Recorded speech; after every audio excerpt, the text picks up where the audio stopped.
ఈ దేశంలో ప్రతి ఒక్క పౌరునికి అన్నిటికంటే ముఖ్యమైనటువంటి ఆస్తి వాళ్ళకున్నటువంటి ఓటు. వాళ్ళకున్నటువంటి ఓటు ద్వారానే ఈ దేశంలో గతంలో మన బ్రిటిషర్ల నుంచి ఈరోజు స్వేచ్ఛ వచ్చింది, స్వాతంత్రం వచ్చిందంటే ఒకే ఒక డిఫరెన్స్ ఏదైనా ఉందంటే వాళ్ళకు ప్రజాస్వామ్యబద్ధంగా వాళ్ళకున్నటువంటి ఓటు, ఆ ప్రజాస్వామ్యం ద్వారా వాళ్ళకు నచ్చినటువంటి నాయకుని ఎన్నుకునేటువంటి అవకాశమే ఈరోజు స్వాతంత్రం అనేటువంటి విషయాన్ని ఈ సందర్భంగా గుర్తు చేస్తున్నా. మరి పులివెందుల్లో 12వ తారీఖున ఎన్నికలు జరిగాయి. ఆ ఎన్నికలు ఏ రకంగా జరిగాయో వాస్తవంగా ఒక రకంగా జరిగితే ఈరోజు కథనాలు చూస్తే గడిచిన 2-3 రోజుల నుంచి కొన్ని ఛానల్స్లో కొన్ని పేపర్లో వచ్చినటువంటి కథనాలు చూస్తే ఒళ్ళు జుగురు పోస్తూ ఉంది.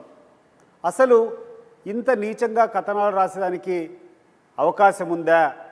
ఇంత నీచానికి కూడా కొంతమంది దిగజారుతారా అని చెప్పి ఒక ప్రశ్న ఉత్పన్నమైంది. వాస్తవంగా 12వ తారీఖు జరిగినటువంటి విషయాలు, దానికి గడిచినటువంటి 3-4 రోజులు జరిగినటువంటి పరిణామాలు కూడా ఈ సందర్భంగా అందరి దృష్టికి తీసుకొని రావాలని ఈ యొక్క సంకల్పం. పులివెందుల జెడ్పీటీసీ ఎన్నికల నామినేషన్ అయిపోయిన తర్వాత సైదాపురం సునీల్ కుమార్ రెడ్డి అతని అనుచరులు కొంతమంది పులివెందుల్లో ఉన్నటువంటి శ్రీకర్ ఫంక్షన్ ప్యాలెస్లో ఏదో ఒక పెళ్లి కార్యక్రమానికి పోయినప్పుడు కొంతమంది దుండగులు, తెలుగుదేశం పార్టీకి సంబంధించినటువంటి కొంతమంది వ్యక్తులు అతని దాడి చేసి తీవ్రంగా గాయం చేయడం జరిగింది. ఆ యొక్క దాడికి ముఖ్య ఉద్దేశం ఏంటంటే ఈ యొక్క సైదాపురం సునీల్ కుమార్ రెడ్డి అనేటువంటి వ్యక్తి యాక్టివ్గా వైఎస్ఆర్సీపీకి ప్రచారం చేస్తున్నాడు, రేపు ఆ ఎన్నికల్లో ఒక మంచి భూమిక పోషిస్తాడనేటువంటి ఉద్దేశంతో ఎటువంటి పరిస్థితుల్లో కూడా వైఎస్ఆర్ కాంగ్రెస్ పార్టీ శ్రేణులకు ఒక భయానకమైనటువంటి వాతావరణం కల్పించాలనేటువంటి ఉద్దేశంతో చేసేటువంటి దాడి. కానీ దురదృష్టవశాత్తు ఆ దండగులు దాడి చేసినా ఆ మరుసటి రోజు వరకు ఆ యొక్క ఎవరైతే దండగులు పాల్గొన్నారో వాళ్ళని అరెస్ట్ చేయడం జరగలేదు. చేయకపోగా ఆ విషయాన్ని ఎస్పీ గారి దృష్టికి తీసుకొని వస్తే ఎస్పీ గారుండి వెంటనే చర్యలు తీసుకుంటామని చెప్పి నాకు స్వయంగా హామీ ఇవ్వడం జరిగింది. ఎస్పీ గారి కడపలో కలిసి పులివెందులకు వచ్చే లోపలే మరొక భయంకరమైనటువంటి దాడి. మా పార్టీకి సంబంధించినటువంటి శాసనమండలి సభ్యులు రమేష్ యాదవ్, అలాగే మాకు పులివెందుల నియోజకవర్గంలో ఇంపార్టెంట్ లీడర్ అయినటువంటి రామలింగారెడ్డి, వేల్పుల రాము, అదే రకంగా నంద్యాల హేమాద్ రెడ్డి, వీళ్ళందరూ ఒక పల్లెకు పోయి ప్రచారం వేరే వాళ్ళతో సంప్రదింపులు జరిపి తిరిగి వస్తూ ఉంటే దారి కాచి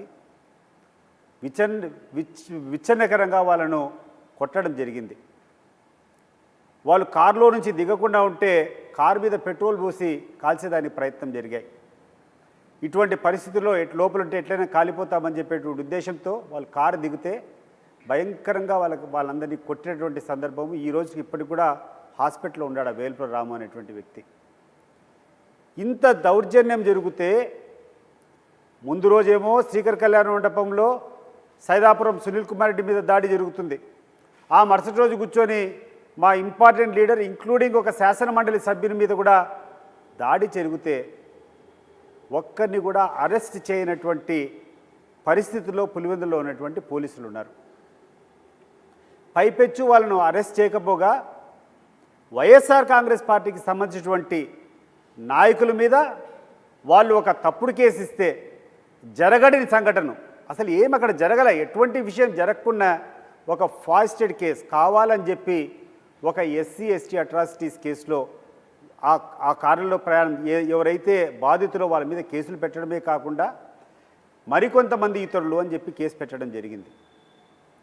దానికి పర్యావసనంగా రోజుకి ఇంతమంది వైఎస్ఆర్ కాంగ్రెస్ పార్టీకి గ్రామ స్థాయిలో ఉన్నటువంటి నాయకుల ఇళ్ల మీదకి దాడి చేయడం, మీరు ఆ కేసులో ఉండారు, మీరు రావాలని చెప్పి వాళ్ళందరినీ స్టేషన్ తీసుకొని రావడం జరిగింది.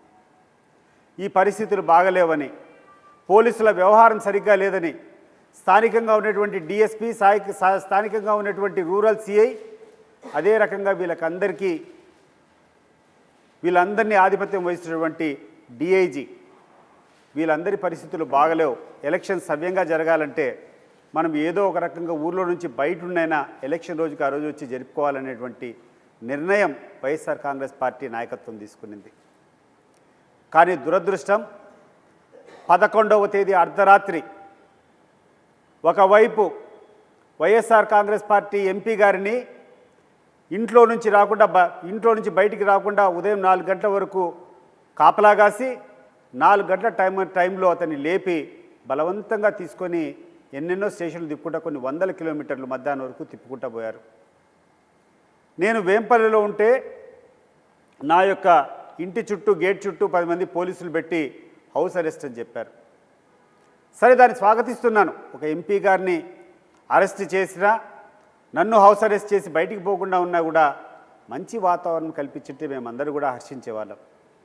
కానీ అక్కడ జరిగినటువంటి పరిస్థితులు ఎంత దారుణంగా ఉన్నాయంటే ఎప్పుడూ లేని రకంగా 700 మంది పోలీసులు కేవలం ఒక 13 పోలింగ్ స్టేషన్స్లో పోలింగ్ నిర్వహించేదానికి 700 మంది పోలీసులను పెట్టి, ఈ పోలీసులు మామూలుగా ఎక్కడైనా ఏ రకంగా వాడుకుంటారంటే ఎక్కడైనా లా అండ్ ఆర్డర్ ప్రాబ్లం వస్తే, ఎక్కడైనా 2 వర్గాలు ఘర్షణ పడితే అవి నివారించడానికి, ప్రజలకు స్వేచ్ఛాయుతమైనటువంటి వాతావరణంలో వాళ్ళ యొక్క ఓటు హక్కు వినియోగించుకునేదానికి తోడ్పడాలి. కానీ పులివెందుల్లో ఆ రోజు పోలీసు చేసేటువంటి పరిస్థితులు ఆలోచన చేస్తే 700 మంది పోలీసులు వచ్చి దాదాపు 2000 నుంచి 3000 మంది పులివెందుల నియోజకవర్గానికే సంబంధం లేనటువంటి వ్యక్తులు, జమ్మలమడుగు నుంచి వ్యక్తులు, కమలాపురం నుంచి వ్యక్తులు, పులివెందుల కాన్స్టిట్యున్సీలో మిగతా గ్రామాల్లో ఉన్నటువంటి తెలుగుదేశం పార్టీ నాయకులు వీళ్ళందరూ కూడా పోలీస్ సపోర్ట్తో వచ్చి మా నాయకులందరినీ కూడా భయభ్రాంతులకు గురి చేసి ఆ ఉన్నటువంటి కొంతమంది నాయకులకు